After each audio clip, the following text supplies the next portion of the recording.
Hey everyone, how's it going? This is the Orange and Black Insider Bengals podcast, and I am Anthony Cosenza, one of your co-hosts of this program. And as usual, I'm joined by my other co-host, Scott Schulze. Scott, how are you, sir? I know we're coming off of a pretty terrible game, and we'll talk a little bit about that. But hopefully, you didn't stick around and watch that whole thing because it's pretty ugly.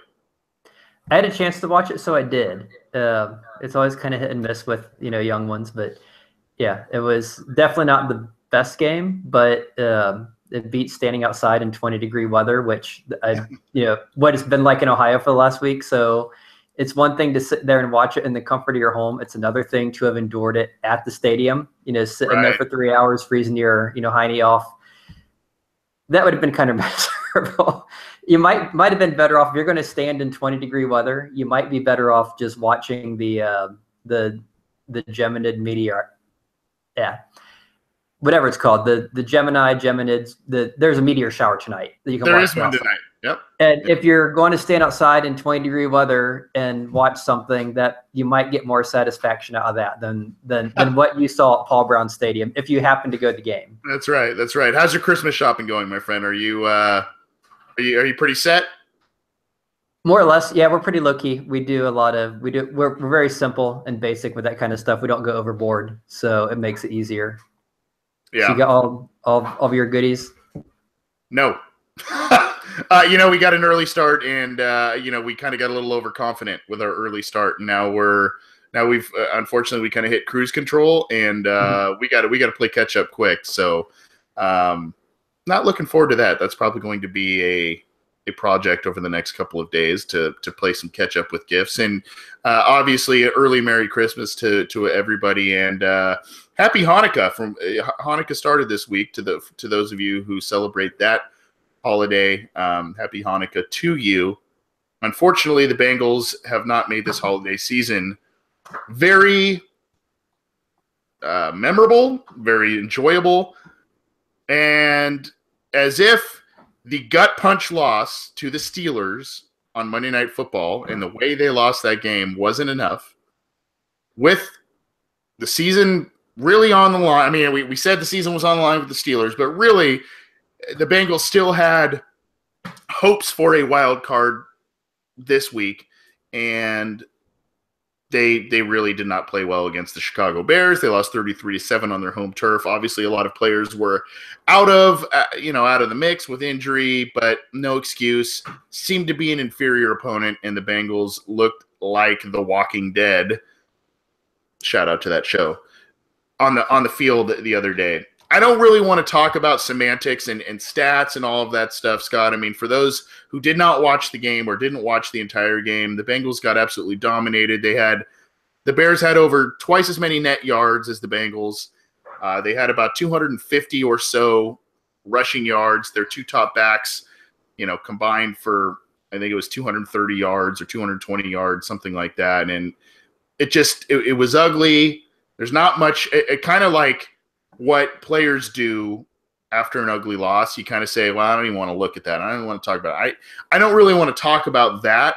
What I want to talk about with this, Scott, is more about Marvin Lewis, some of his post-game comments, some of his comments this week, and some actions by the club this week that are highly questionable. And though we only have a couple of games left, this is just head-scratching time. So I guess where I'll start with you, if you have some thoughts on the Bears' loss, please give them to me. But Marvin Lewis said shortly after the loss that it's not, quote unquote, it's not his job to motivate players to play and to get up for games, to get hyped for games, that sort of thing. I have my thoughts because I've been a former coach, not at the professional level, but at the high school level, and I have my thoughts on that.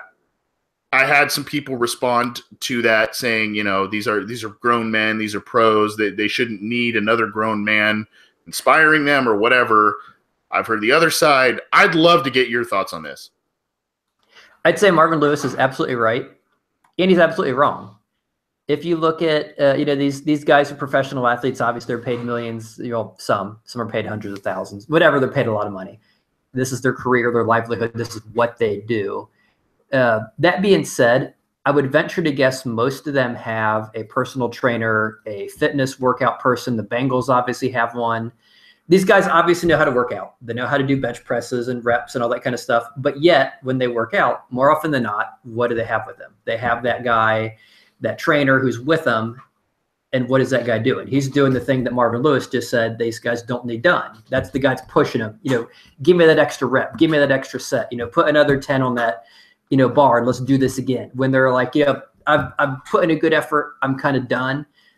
That's the guy that's like, no, we're gonna do a little more. You have that extra motivation. You have that extra little, and it's a little different when you're there with someone. And that's one of the big things you hear about all the time with modern culture. People get on Facebook and they yell and argue, and it's so easy to say stupid things and yell at people on Twitter and Facebook. But when you're in person, it's a little different. And the same thing that when you're working out, you're doing whatever, studying, when you have the other person there, you're kind of held accountable, and you're kind of able to be pushed a little harder than you would push yourself.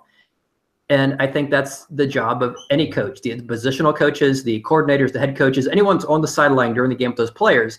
That's one of the roles that they're there for. I mean, obviously these guys need to be self-motivated, but that's going to get them so far. Your job, if you're sitting there showing no interest and just expecting them to do it themselves, you can't complain if they don't give you a full effort, because that's supposed to be something that you want them to do. If you want them to do, why are you not making any effort or showing any interest in having these people do it? You're a parent now. It'd be like you want your kid to do something. You wouldn't just sit back and say, oh, he's 2, he'll just figure it out. That's ludicrous. I mean, and I get it, granted, they're adults not too, but that's part of what being a coach is. And you can ask most people, if you read or listen to most people who've been in the league or who have coached in the league, one of the things I generally tell you is a head coach isn't so much an X's and O's guy. I mean, it's part of it. They're breaking down film. They're trying to evaluate game plans, make the tough, the in-game decisions, go for it in 4th and 1 versus punt versus field goal, these different kind of things. But another role they have that's a very important role is getting the guys motivated, rallying the troops, kind of the things that make some of the great quarterbacks the great quarterbacks. Besides the great throws, the guy that goes out there, says, yeah, get on my shoulders. We're going to get out there and we're going to get this, 4th quarter victory. The Aaron Rodgers, Brett Favre kind of, I'm going to carry you. We're going to fight. That's your head coach has to be able to do that. And I know that's not Marvin's mentality, but to just, dismiss that's non-existent or not his role is kind of like saying, last year when it's like, oh, there's no such thing as halftime adjustments. So it's just beyond bizarre. And I get his point that, yeah, he shouldn't have to. I mean, if he's talking about motivating from like 0 to 80, no, they should be at 80. His job is to get him from like 80 to 105, the extra push. That's what he needs to be doing, because you have to show that on the sidelines. You have to show the culture. I mean, any business, and I'm in the business world, you're in academia, and you see coworkers and you see me, and all the work culture comes from the top level down. If you're CEO, if you're president, whoever, sits around, and just cusses and walks and dresses very casually, that's going to permeate in the culture. Same thing with football. So I just don't think he's not leading by example. He's not leading by the way he's not leading. And that's what you need from a head coach. And I think that's one of the many, many reasons why, fans seem to finally be saying, we've had some saying it for a while, but I think now we have a vast majority saying that, yes, he needs to go. The halftime adjustment thing, I know, got some people on the wagon. This is just one more thing, adding more people. And I'd be surprised at the end of the year if there's anyone not related to him who isn't saying it's time for him to be heading out. Yeah, and I kind of have my own thoughts on this, and well said on your part.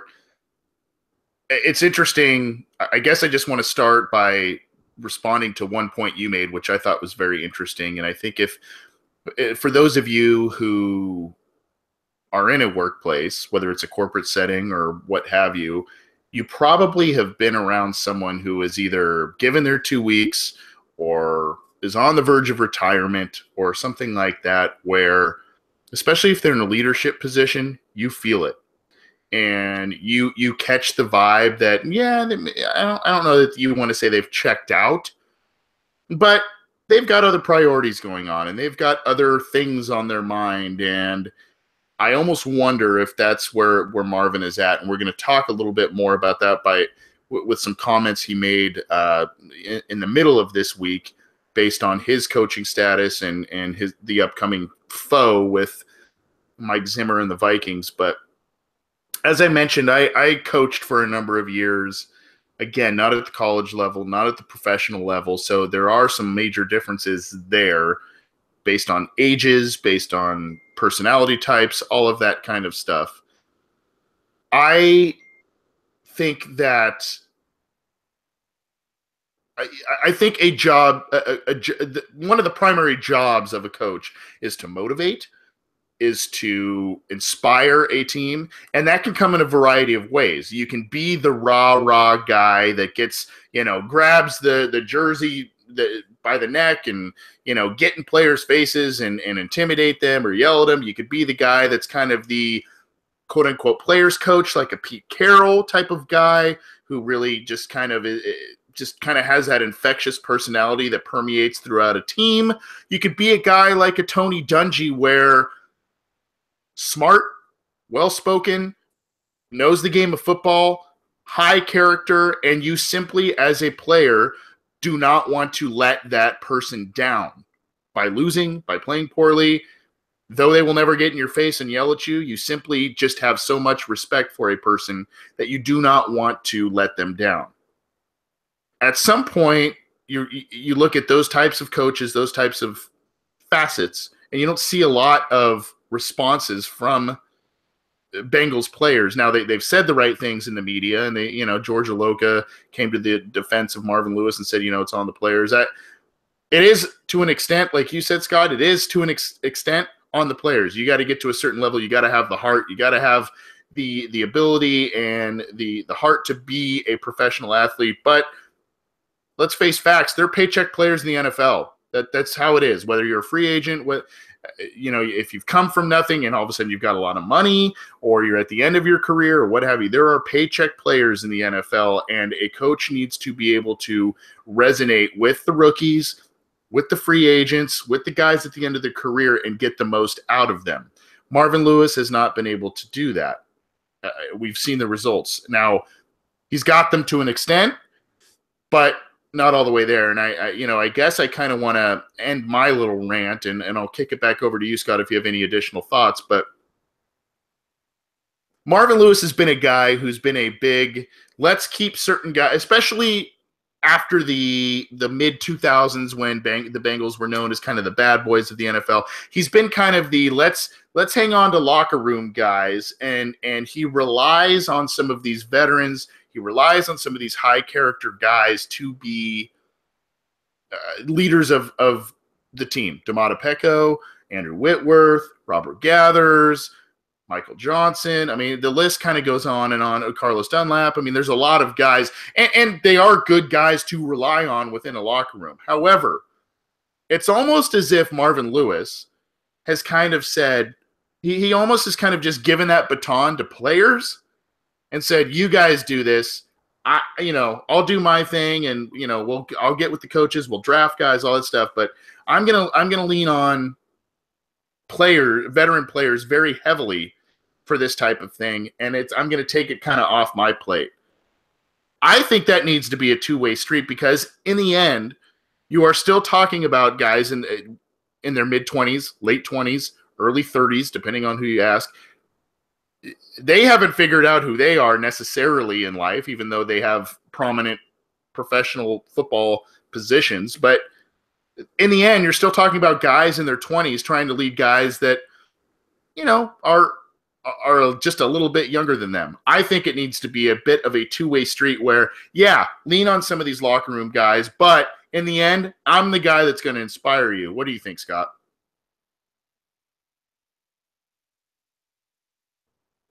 Yeah, still working on that mute thing. A lot of what you said, I would agree with. I think that there's different ways to lead.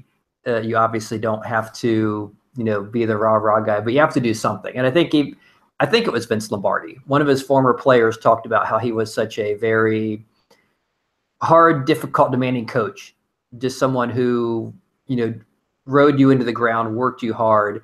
and this player had made the point that we just all hated him, but he brought us all together because we all hated him together. And that was his way to motivate his guys, was we just hate this guy so much, but we're all kind of in this together, almost like in a, in some sort of like buds or boot camp training, that we're just going through heck, but we're going through it together. And we're forming whatever method you want to use. You have to have some method. His method seems to be, like you said, the silent partner, the very hands-off. I'm just going to, put the wheels in motion, kind of sit back and watch this thing go and figure things take care of themselves.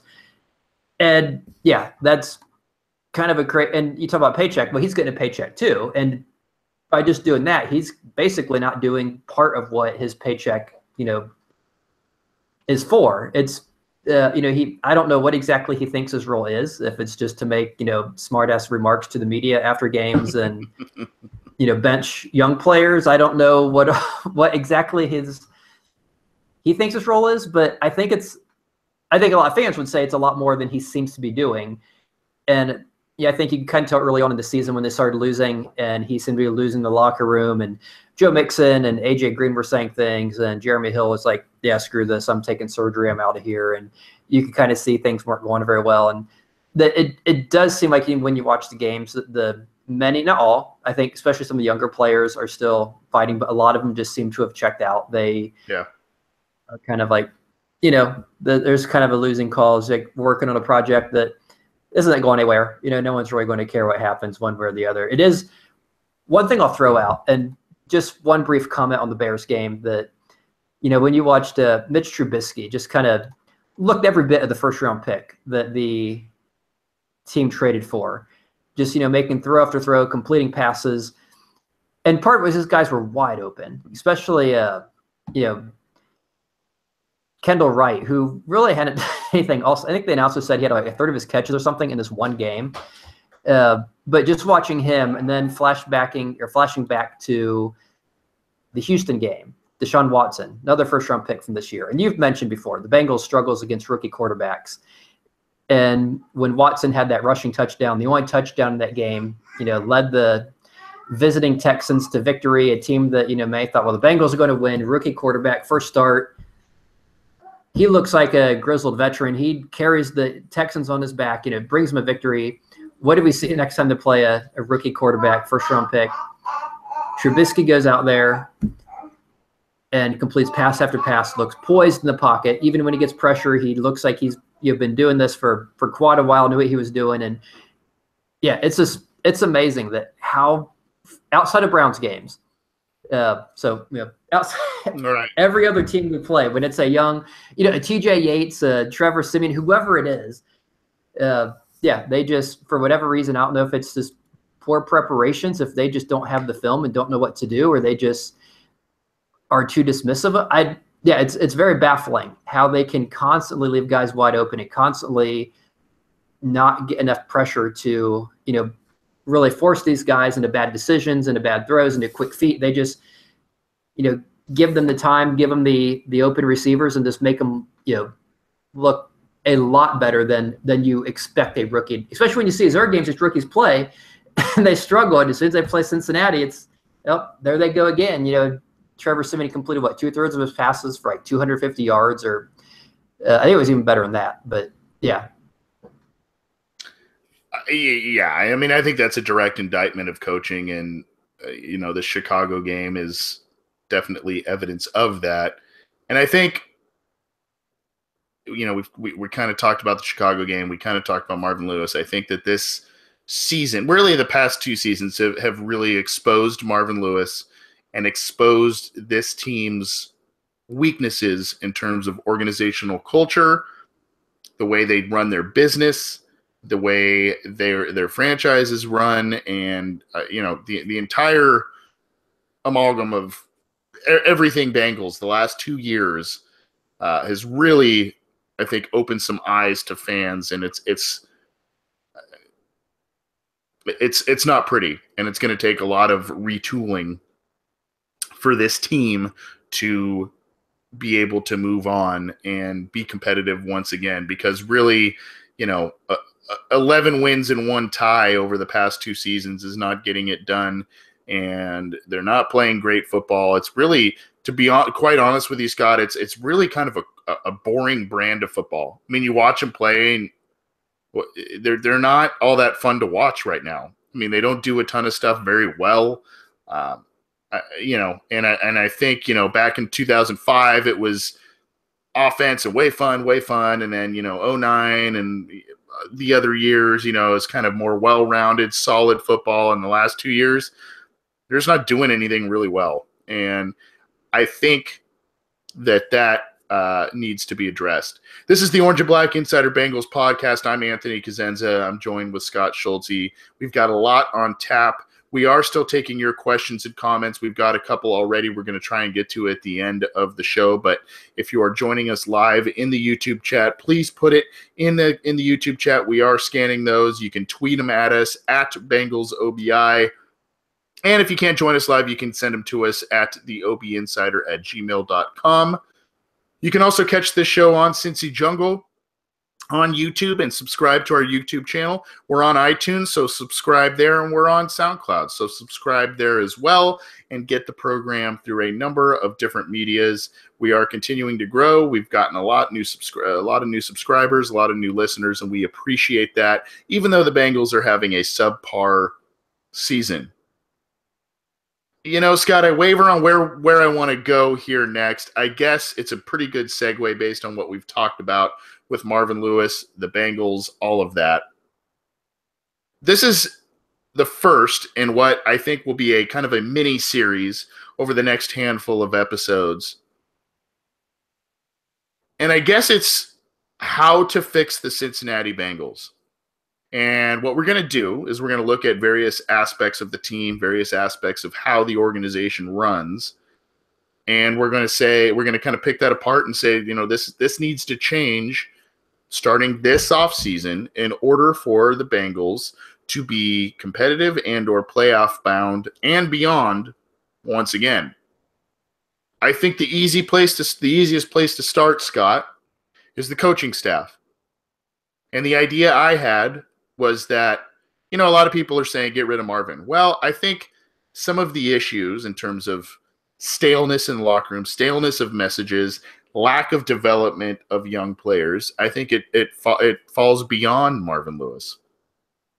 So I'd like to hear your thoughts on what should happen with the coaching staff this year. In my opinion, there are 4 or 5 coaches I would like to see shown the door, demoted, maybe even more than that.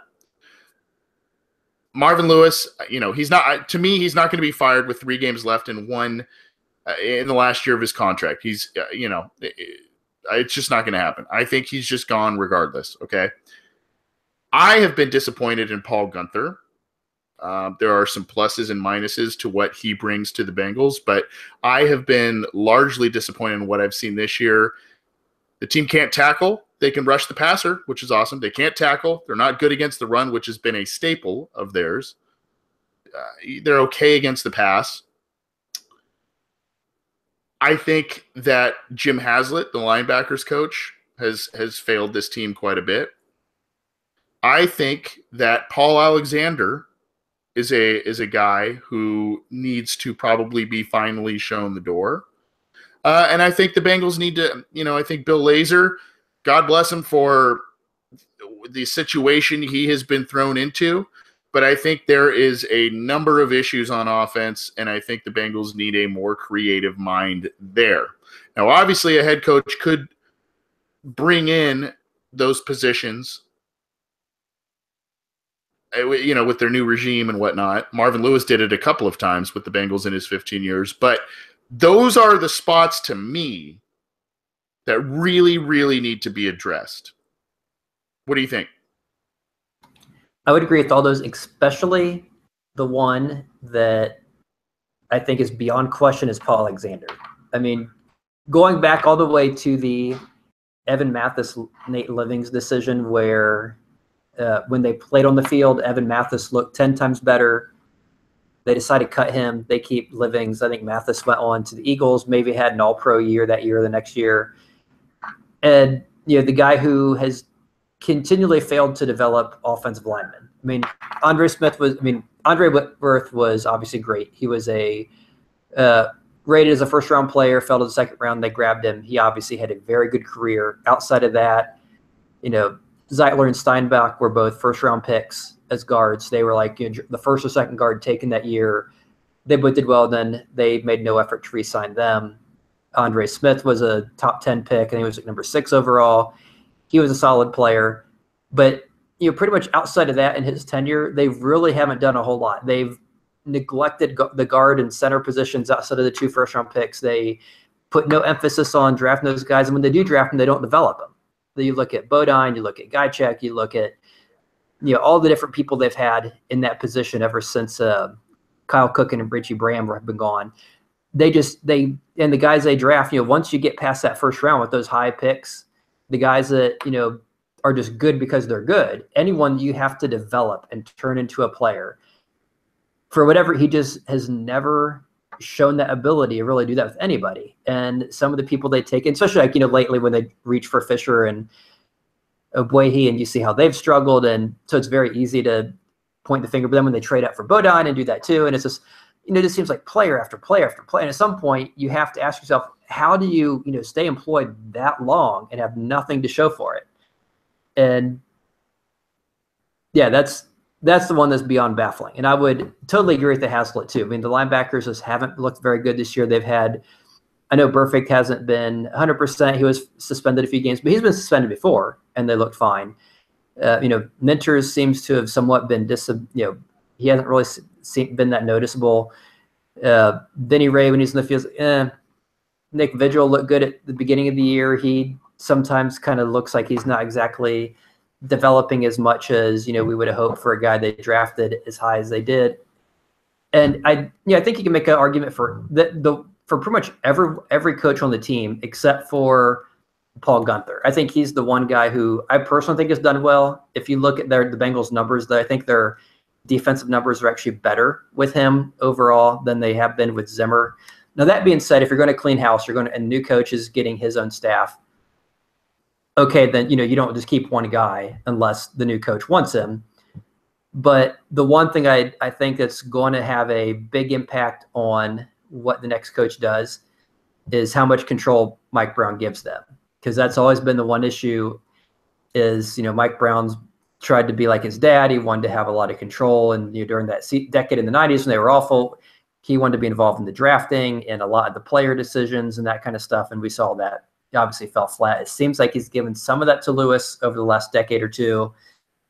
But now that Lewis is struggling, you kind of wonder, well, how much control will he give the next guy? Will he revert back to who he was, before Lewis? Will he just kind of cede everything because he's getting older and kind of stepping back?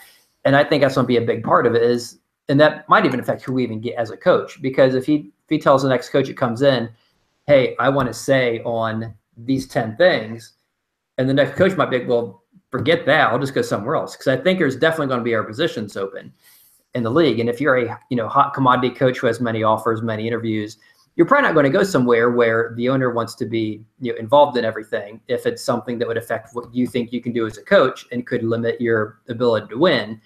So I guess it's kind of beyond your question. I guess I would agree. Anyone not named Guenther, I think there's a justifiable reason to get rid of.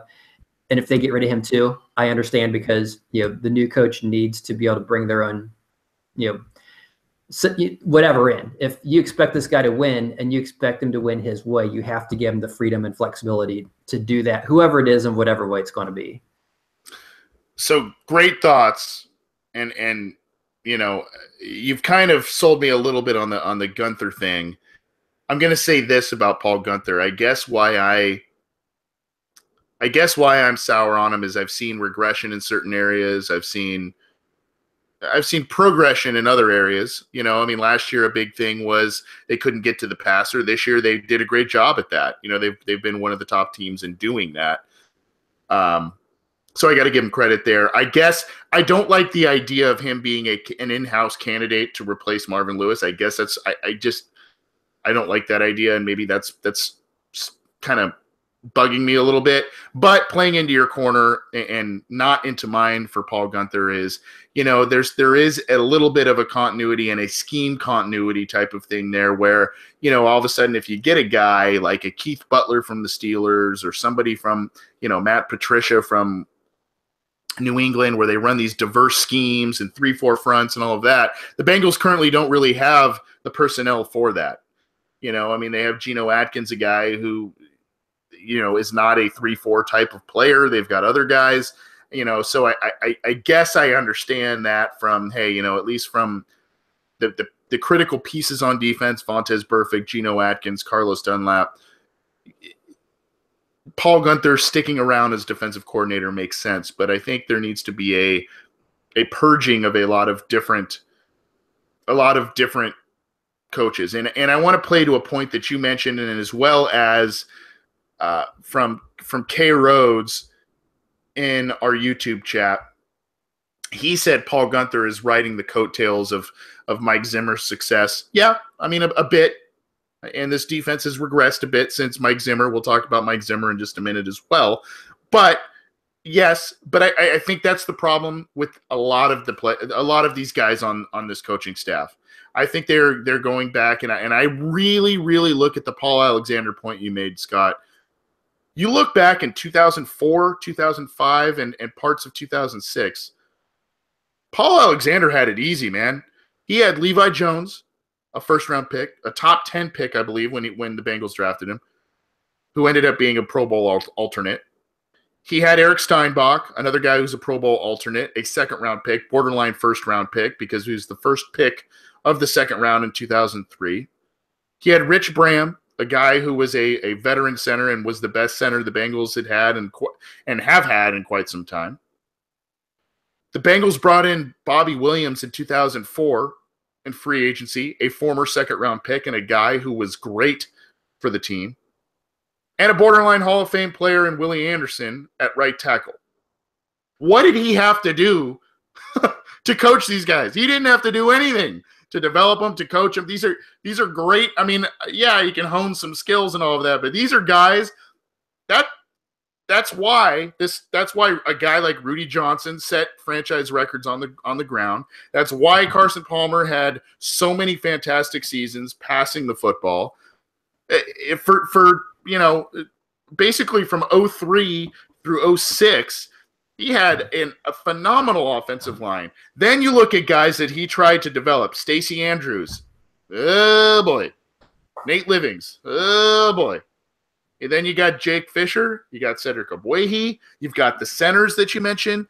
And that goes back to Jonathan Lewigs. That goes back to Gajacek. That goes back to all kinds of players. Now you look at guys, hey, we're really big on Trey Hopkins. And a lot of people liked what they saw from him in preseason. He's been a mess, okay? This is a guy that is not – and if you remember a while ago, I know a college football coach who says that Paul Alexander is one of the preeminent offensive line coaches and minds in the eyes of coaches nationally. Great, wonderful. But you know what? He's not getting the job done, and this offensive line has been atrocious. And I think, to your point, Scott, to K. Rhodes' point in the chat, the YouTube chat, these are coaches that are riding previous success. Mike Brown believes that these guys can rekindle that again, and they aren't doing it. Right? Yeah, I think if someone's saying Paul Alexander is a great coach, I think there must be a second Paul Alexander. Kind of like how there's two Steve Smith wide receivers. There was the guy for the Giants and the guy for the Ravens who was with Carolina. So yeah, there must be a second one somewhere. And I think we just assumed he meant the Bengals one.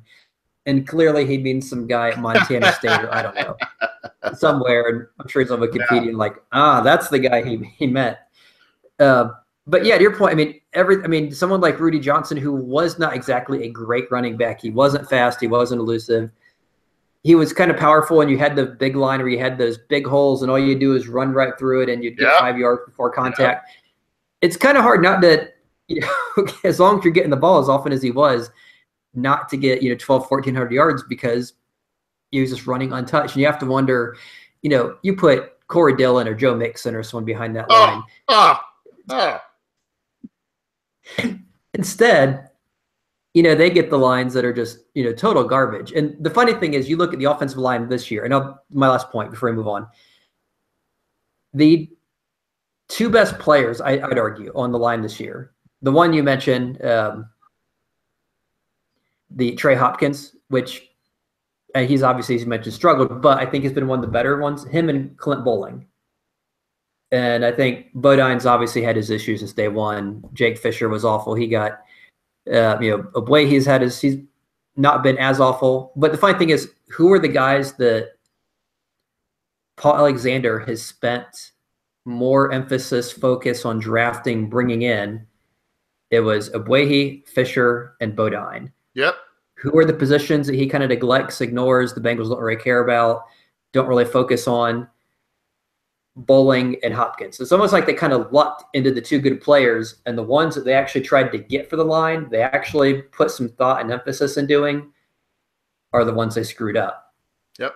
And I just to kind of reemphasize, and again, I know we kind of were laughing and making fun of Paul Alexander. I don't want to say he's a poor coach, because obviously he wouldn't have been employed in the NFL for as long as he has. And quite honestly, I respect the coach's opinion that I talked to, that, coaches nationally come to a symposium that Paul Alexander puts on, speaking about coaching and all kinds of stuff. So obviously he's well respected. However, I do believe he is a guy that is resting on past laurels, and not only just that incredible offensive line the Bengals had at the beginning of the Marvin Lewis era, but in this second rebuild, you had Andrew Whitworth, you had Clint Bowling.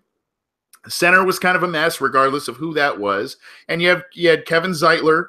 You had Andre Smith.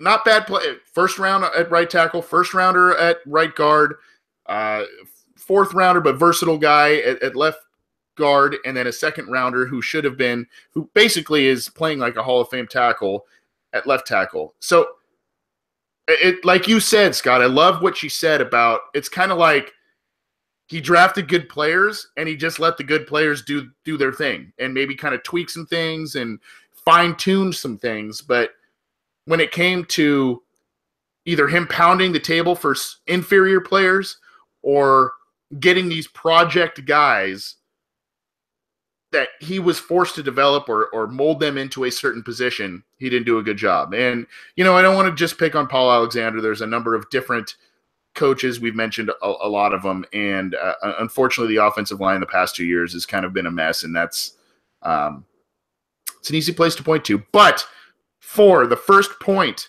of how the Bengals can fix themselves in 2018, we're looking at a pretty big purging of the coaching staff. And I think that a lot of folks would agree with us at this point. What do you think? You can give us your thoughts.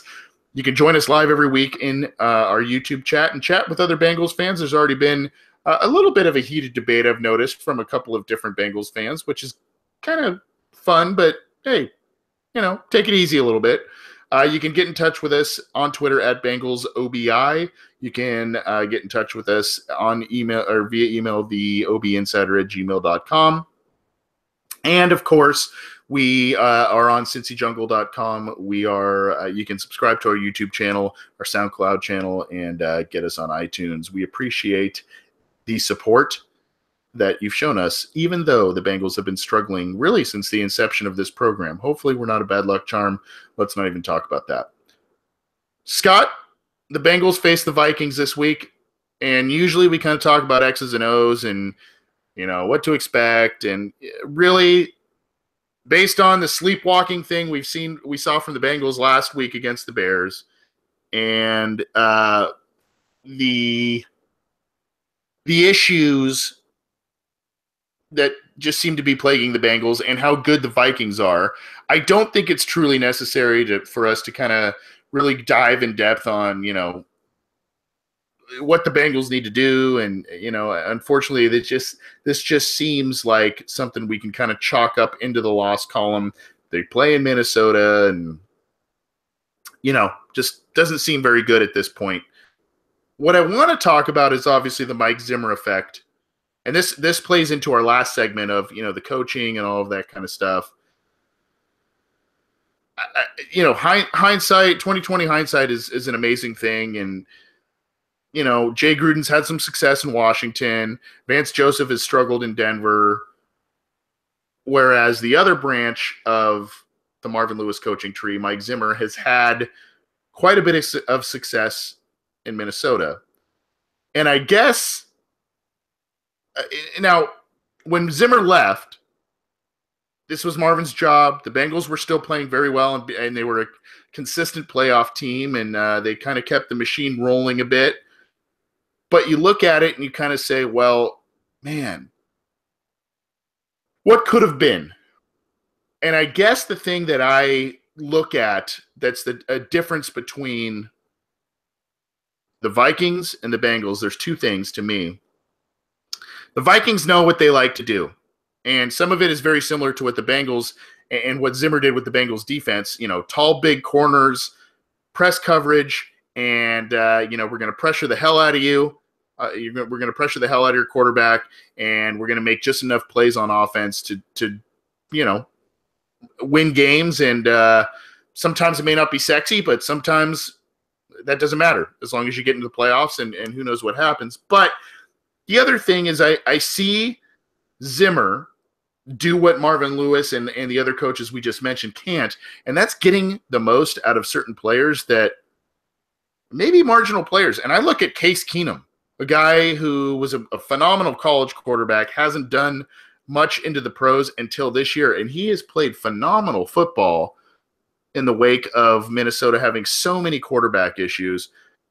I guess, to me, that's the difference between this year's Minnesota Vikings and this year's Bengals. And how much do you attribute that to Mike Zimmer? Yeah, I think it's hard not to give him a chunk of credit, because it's not just him. I mean, you look across the board at what the Vikings are doing. It's not like, they're just stacked with all this. I mean, they obviously have good players, but, their top running back, Dalvin Cook, went out after week 4, and they're still doing really well. They're down to their third-string quarterback, Case Keenum, his journeyman who did absolutely nothing last year for the Rams. And, he's looking like, Brett Favre that they had, 8 years ago when he had his last, kind of hurrah. And wide receiver, they, this undrafted guy, this Adam Thielen and Stefon Diggs, who was like a fifth-round pick. And it's just kind of amazing. You kind of go up and down their roster, and for the most part, it's not like a collection of all-pro. I mean, they're playing like all-pro, but it's not like they are just this absurd, like, wow, like no wonder they have so many wins. They're just, up and down, all these first-round picks and great talent. But whatever it is, he is doing what Leslie Frazier couldn't do, and it's a lot of the same players. But you look at the results, and whatever he's doing is working, because you look at their defense. Before he got there, they had some good years, and then he got there the last 3 years in points. They finished 5th, 6th, and 3rd. I know he's not a defensive coordinator, but clearly he's getting something turned around there. And the things we were talking about earlier, the things that a coach does, how the coaches kind of they lead by example, the different things they do. And those are the things that it's amazing that you see that whatever he's doing. And you saw the fans, kind of saw this on Hard Knocks, and players, I think, had mentioned it in different interviews and stuff, that they liked the things he was doing as a coach. I mean, the people really liked him as a coach. The players liked him. He seemed to be doing the right kind of things, the things that we kind of complain that Marvin Lewis isn't doing. And so I think that's one of the big issues we have is, and the thing, like you said, when he left after the 13th season. They went to 3 straight playoffs. They won 9 games, 10 games, 11 games. And obviously, a lot of fans didn't want to see him go. They wanted to see him or Hugh Jackson become the next head coach. He left. They went and won 10 and 12 games, and 5 straight playoffs. So it's like, okay, we lost him. They weren't going to get rid of Marvin Lewis. When they went to 3 straight playoffs and were getting better every year, and then after the 12-4 season, they weren't going to get rid of Lewis and make Hugh Jackson the head coach. But like I said, in hindsight, it's very frustrating, because you see that the Marvin Lewis that we've known for 15 years is still the same Marvin Lewis. They aren't as good as they were during that stretch, where they had the 5 years in the playoffs, and you see all the people that left, that people looking back, man, like would have been nice to have Vance Joseph, or, even Jay Gruden and Hugh Jackson and Mike Zimmer and some of the air coaches, the assistants, like the defensive line coach and some of those others who disappeared. And you just get to a point where you just cycle through so many coaches that you just have nothing left. I mean, you can't have your coaches poached every year and expect to constantly fill them in with guys who are just as good. And I think it's kind of like in college football. You see Alabama, Ohio State. Every year they lose these first-round picks, and they just plug a guy right in. Well, not every school can do that. Some of these schools, they have like a little window, and once those guys are gone, it's going to take them a while. The Bengals had this great window. They had this 5 years, all these great assistant coaches, really good players they drafted 7-8 years before that. But you hit a point now, okay, all these guys have kind of gone through the system. You've lost your coaches. All your great draft picks from 2010, 2011 are now kind of going through. And now you get Marvin Lewis, who is just, the Marvin Lewis that we had back in 05, 06, 07, 08. He's kind of being exposed for who he is. Kind of like you mentioned with Paul Alexander. That's kind of the theme, is that they're being exposed for who they are. Paul Alexander stepped into a great system. It's like taking over a company. It's just, doing phenomenally and saying, oh, this guy stepped in, and giving him credit for something he stepped into. And once Paul Alexander actually got to put his fingers on it, that's when it kind of started getting worse. And so, I'm sorry. I'm kind of rambling on, but no, you're good. I think I'm basically agreeing with everything you're saying. Yeah. And, I look at, if you want to go back to where the Bengals started to be really successful, I believe that, Mike Zimmer was a guy who took over the Bengals in the late 2000s as a defensive coordinator. And as you see what he has done with this team, or what he had done with the Bengals in his tenure with them, it's pretty incredible. And I guess where I was kind of going with, the Case Keenum situation and all of that, you look at it and you say, okay, in 2011, 2012, when the Bengals were really scraping together wins and they relied on the defense and all of that, yes, they were former high picks, but they were scrap heap guys, and I'm going to list them here: Terrence Newman, Nate Clements, Manny Lawson, Tank Johnson. I mean, these are guys that Mike Zimmer had connections to, obviously, but also said, you know what, these are guys that haven't lived up to their potential or are at the very end of their careers, and I'm going to take them and I'm going to bring them into Cincinnati, and I'm going to make them productive players for this team. And if you watched Hard Knocks, which, by the way, was Mike Zimmer was easily one of the most entertaining people on that program, whether it was in 2009 or I believe it was 2013, the second time it rolled around. You saw how he resonated with players. You saw how he resonated with Tank Johnson and others as he brought them into his office. He was hard-nosed, but also personable. I have a very funny story when I've met Mike Zimmer. I met Mike Zimmer in San Diego at a Chargers, before a Chargers game back in 2013, and I absolutely loved the guy. Super nice guy, and really funny story with the language. Some of the language that was used, I can't put that on the program, but if you want that story, let me know. You can hit us up through our various platforms, and I'll tell it to you. But at any rate, he's just a charismatic guy and a guy who gets the most out of players, and I think that's what we're seeing out of the Vikings.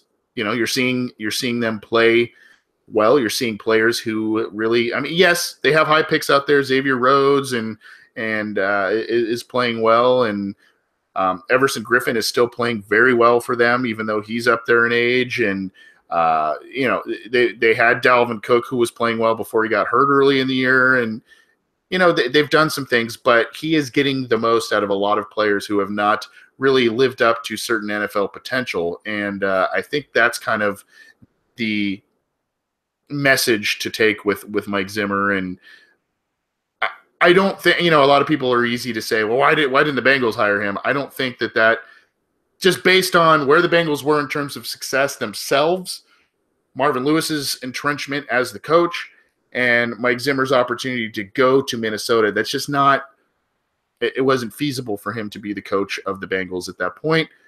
Not to say that can't happen in the future, but as of now, Minnesota loves him. Our friend Ted Glover, who came onto the program, I believe it was last year when the Bengals faced them in preseason. If you follow him on Twitter, he's a very entertaining follow. But if you follow him on Twitter, you'll see that fans, people who cover the team and everything, love Mike Zimmer, and I think all Bengals fans can say the same thing. For this week, unfortunately, it just seems as if both because of injury, because the Bengals have maybe emotionally packed it in, and a number of different factors, I just think that Minnesota's on a roll, and this one might be probably not as ugly as last week. I think the Bengals will put up a bigger fight than last week, both because they'll have some more guys back, but and maybe a little familiarity with Zimmer, but overall, I don't see the Bengals winning this game, nor at this point do they need to. I mean, I think not that you want to, tank the season in and not play with effort, but at this point you got to get high picks and rebuild as possible. Another one of those rebuilding things we'll probably touch on in the near future in future episodes. Thanks for tuning in tonight. I'm Anthony Cosenza. My colleague Scott Schulze joined me, and unfortunately he had to take off. But we've got a couple of listener questions before we get out of here. And you can always submit those to us on Twitter at BengalsOBI, via email, theobinsider@gmail.com. You can hit us up on Cincy Jungle if you'd like. You can hit us up on iTunes, on SoundCloud, and on YouTube. We are live every week on YouTube and cincyjungle.com. So join us, talk to other Bengals fans, and try and get your questions and comments listed, answered on air. And we try and get as many as we can, time permitting. These the ones I currently have here are from email, and the first one I had was from Mark Faithful. Mark Faithful is a gentleman who is from the United Kingdom, and if you remember a few weeks, probably, gosh, when was it?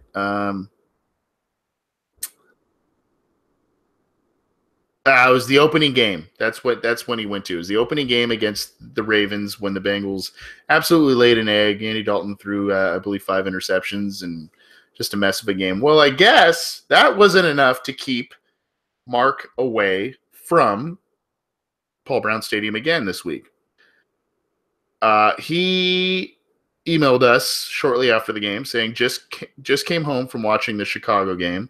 I'm speechless as a result of the lackluster performance and don't want to hear blame laid on the absence of a few starters. You're not alone.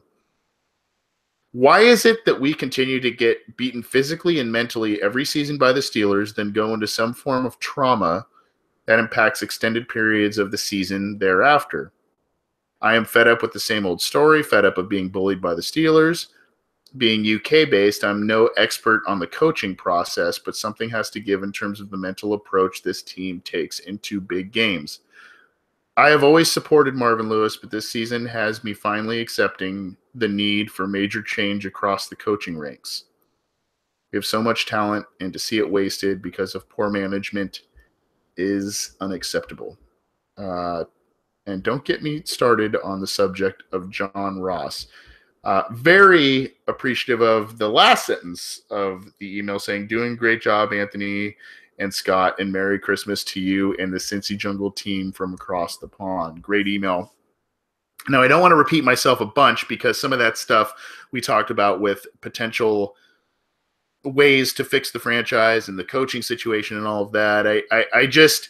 I'll say this, and not to cut Mark's question or email short necessarily, or the answer short for it.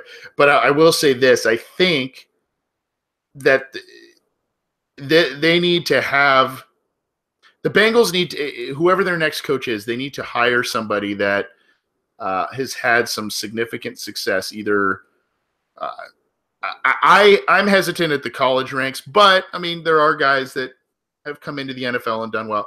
I look at who's a guy that has come in, or who's a guy that's part of a winning program at the professional level, and what are those teams?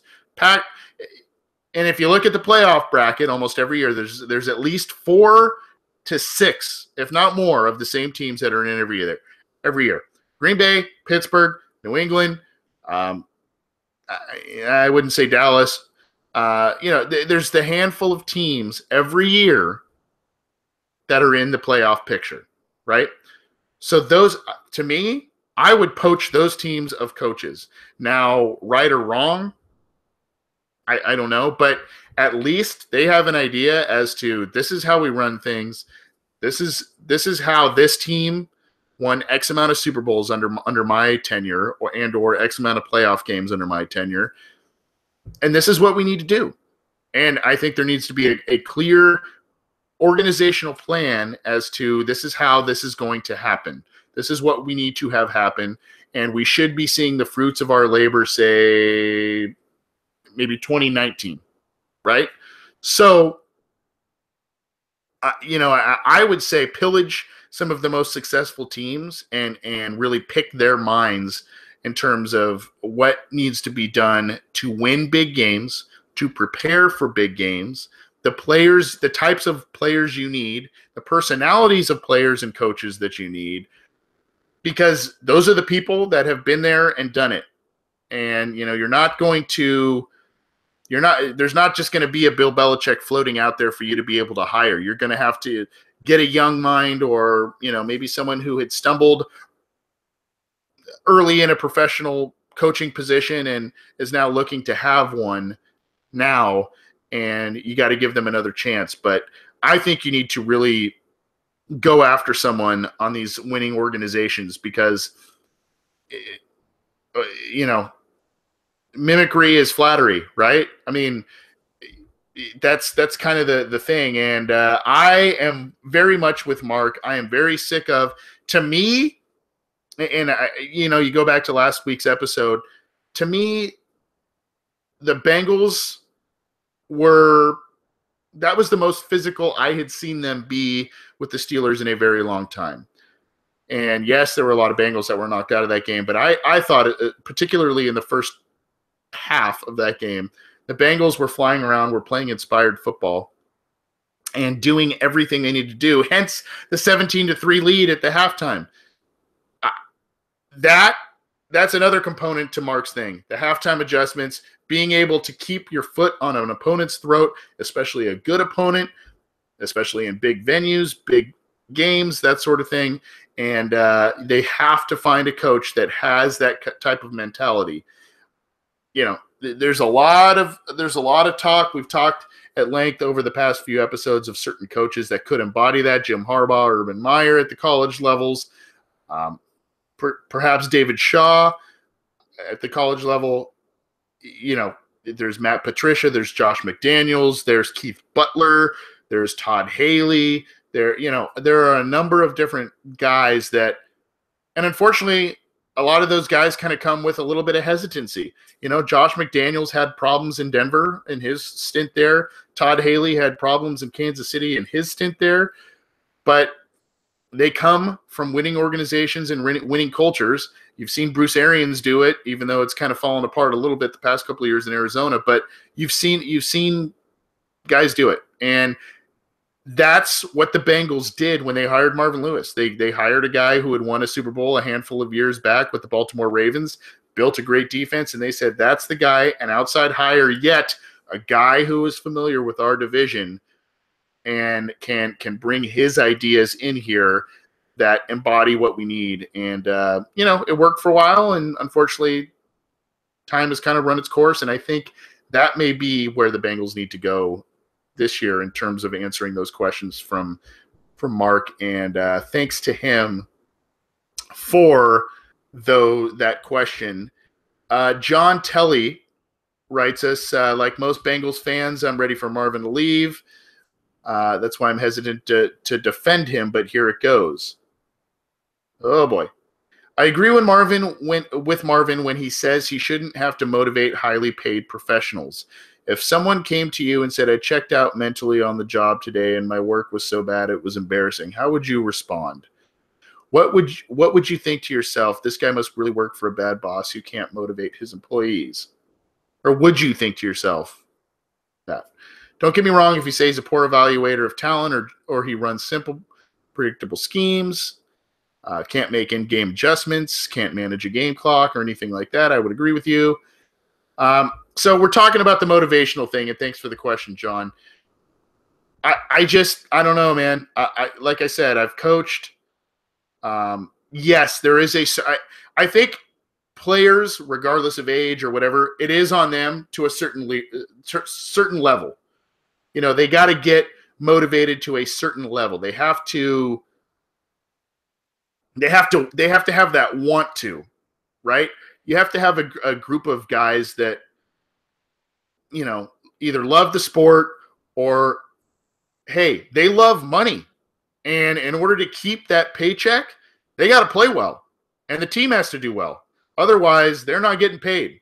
So whether it's, you know, whether it's one of those two factors at this level, you have to kind of play to that as a coach. It's very difficult. I'm not saying it's an easy task. I'm not saying, you know, like I said, I coached the high school level, and getting squirrely 15 to 17-year-old kids ready to play and not thinking about young girls and all kinds of other crap they're thinking about at that age and focusing on a specific sport, that's tough to do. But these are people, and as a coach, what makes it hard at the NFL level, these are players that make significantly more money than you, and they know it. So you have to be able to establish a respect level where, I mean, you're their boss, but instead of most other corporate settings, you are making significantly less than your top employees, which is really an odd dichotomy in the NFL. So you have to be able to harness what it is that these guys care about. You know, if it is that money, or if, you know, if they're an undrafted guy and you see some potential there and you say, you know, hey, you have the ability to be a top paid player in the NFL and get that out of them, whatever the case may be. You know, you got to be able to, you know, mine that gold out of players, so to speak. And I think Marvin Lewis has done it out of certain players. And I think the problem, my thing, it's a positive and a negative against Marvin Lewis. He can mine that gold out of a lot of players. The problem is once he mines that gold, those players get complacent. And I think, you know, yes, Chad Johnson had a string of years where he was very, you know, very productive, but he was a guy that, you know, 2003 when Marvin came in, he was all about football. And I think for the most part, Chad was all about football as well. But towards the end of the career, it was about marketing. It was about money. It was about being flamboyant and all of that. Yes, he was passionate about the Bengals doing well, but I think the thing that Marvin does is, hey, I got this thing. I found your kind of your hot button, and he pushes it, but he can't keep the finger on the trigger there. And I think that's what the next coach needs to have for the Bengals and what they do. He needs to be a guy that can kind of keep that finger on the button and keep continually giving some of these guys that don't have necessarily the innate drive to continue to be great. And that's it's a hard thing to do. Don't get me wrong. I'm not sitting here saying, you know, Marvin has an easy job and he's kicking his feet up on the table and whatever, but that is the job of a professional coach. That bottom line. And a lot of people don't agree, but I really think that, you know, there are guys that get paid and they kind of go, okay, they go through the motions. Well, who's the guy that says, well, you got paid, but either you're not playing, whatever that is, whatever that conversation is, and however it goes, there needs to be someone there to continue to push that person. And unfortunately, I think Marvin Lewis is the guy that kind of pushes them initially out, pushes that car out of the mud, I guess, if you want to say that, but doesn't know how to continue to push it. And I think you're starting to see that with a lot of different aspects on this team. Just my 2 cents. And, I appreciate the emails there. Great emails there. I think we had one more I'm going to try and get to if it's not too. Okay, here's one that is from Kevin Evans that we haven't talked too much about tonight, and it's basically why is Andy Dalton throwing deep passes on his back leg? I noticed in the game during Chicago, he underthrew Josh Malone and what could have been a touchdown. Unfortunately, Kevin, this is something that we've seen quite a bit from Andy Dalton, and part of it is his fault, part of it is not. I've seen him throw touchdowns off his back foot that have, you kind of say, oh, that's not going to be good because he's off his back foot, but he's either thrown a pretty good ball or the receiver has made a good play. Usually it's AJ Green that adjusts and makes a good play. I can remember early in the season that he threw one off his back foot that was kind of an throw to Josh Malone, not the one that this week, but a few weeks back that ended up being a touchdown. I think it was against Colts. So there are times that he does that. Now, I think that offensive line play has a lot to do with it, especially over the past 2 seasons. But I also think that sometimes Andy Dalton, when he either senses pressure or senses phantom pressure, he kind of forgets his mechanics at times. And that's why sometimes in these important games, when he's been pressured, Steelers, Ravens, etc., you see him throw a ball that's high. You see, and it gets tipped and intercepted, or what have you. I think sometimes he just kind of forgets some of those mechanics. I think Andy Dalton at sometimes, believe it or not, may have a little bit more confidence in his arm and his playmaking ability than maybe he innately has. And sometimes backyard football thrown off the back foot, sometimes it works. It just works. And he's got confidence in his receivers. So I think that's why you see him sometimes throw off of his back foot. Unfortunately, he's just not one of those top 5 quarterbacks that can routinely do that, and you expect it to be like, hey, it doesn't matter, it's going to be a great throw, or hey, someone's going to come down with it. It's just not the case. So, I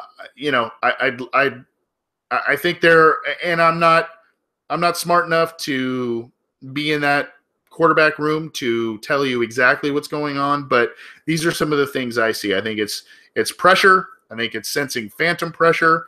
I think it's confidence in his wide receivers and maybe overconfidence in his wide receivers, and a little bit of overconfidence in his own ability to be able to throw something up and think he can put more on it than he actually can. And I think it's just kind of a combination of factors, and it's a shame because when you look back to 2015 Andy Dalton, obviously before he was injured, he wasn't doing a lot of there are things in the last couple of years with Andy Dalton, not only the back leg throws, that you didn't see from 2015 Andy Dalton. I think obviously offensive line is a huge component of that, but 2016 and 2017 Andy Dalton is get the ball out quick, get it to a receiver, and hope for the best, right? 2015 Andy Dalton was sit in the pocket, kind of get cute, sometimes some creative, cute plays, and sit in the pocket, go through progressions and make plays. That's not what's happened the last couple of years. And I think obviously that has something to do with the offensive coordinator turnover, but also the offensive line. And it's a shame. I think the Bengals have let him down, particularly this year with Whitworth and Zeitler being allowed to leave. But kind of what it is, and I think the other interesting thing, and I I love Andy Dalton, the guy, community guy, great character, family man, affable personality. I love the guy. I like the quarterback. I don't love the quarterback. I like him. A lot of wins, a lot of stats, all that kind of stuff. I think we know who Andy Dalton is at this point. What's going to be interesting is to see is who the Bengals hire as their next head coach. And if it's an offensive mind, particularly if Andy Dalton is quote unquote his guy. And if he is his guy, if he can fix some of these things that Kevin is talking about, the back leg throws, the sensing of phantom pressure that may not be there, and dealing with pressure that is there, properly dealing with it, and working through progressions when it is there. So a lot to sort out, and I think we'll talk about this more as the show goes on throughout the months. But that is another issue we're going to be talking about on this program, and where the Bengals might go at quarterback, whether it's staying put or moving on from Andy Dalton, depending on what the coaching regime looks like in 2018. This has been the Orange and Black Insider Bengals podcast.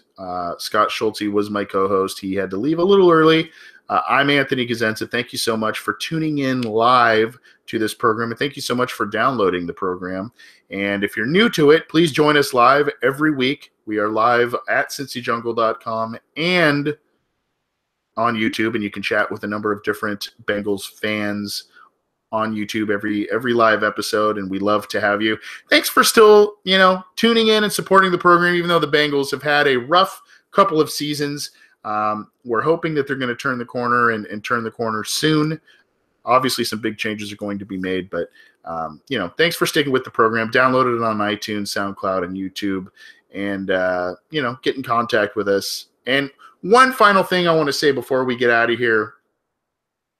For those of you who are, Bengals history buffs or longtime Bengals fans, what happened this week, Pete Brown, the brother to Mike Brown, the younger brother to Mike Brown, and the son of Paul Brown, passed away on Wednesday. And Pete, Mike, and Paul Brown obviously were the brain trust to create the Cincinnati Bengals football franchise. I did not hear quite exactly what the cause of death of Pete Brown was, but he was 74, I believe. And he was big in the player personnel department and whatnot. I know we can be cynical about how the Bengals run their organization and the Brown family and, the player personnel department that Pete ran, but obviously an integral part of the Cincinnati Bengals organization. Very sad to hear of his passing, and obviously hearts go out to Katie Blackburn, Troy Blackburn, Mike Brown. Real quick, just a little comment from Mike Brown via ESPN. He said, Pete was the quiet one, but his talent spoke volumes. Pete was more prone to action than talk, and his contributions to the Bengals were significant. He was a fine scout and a judge of prospects, a wonderful business partner, and an even better brother and family member. Everyone who knew Pete cared about him and respected him. I feel his loss deeply. So, easy to rag on the Bengals, but, they had a loss that goes far beyond the football field. Send some positive vibes to the Brown family and the Bengals organization as Pete Brown passed away this week at 74 years old. Thanks for tuning in. We'll see you next episode. This has been the Orange and Black Insider Bengals podcast. I'm Anthony Cosenza, and be well to each other.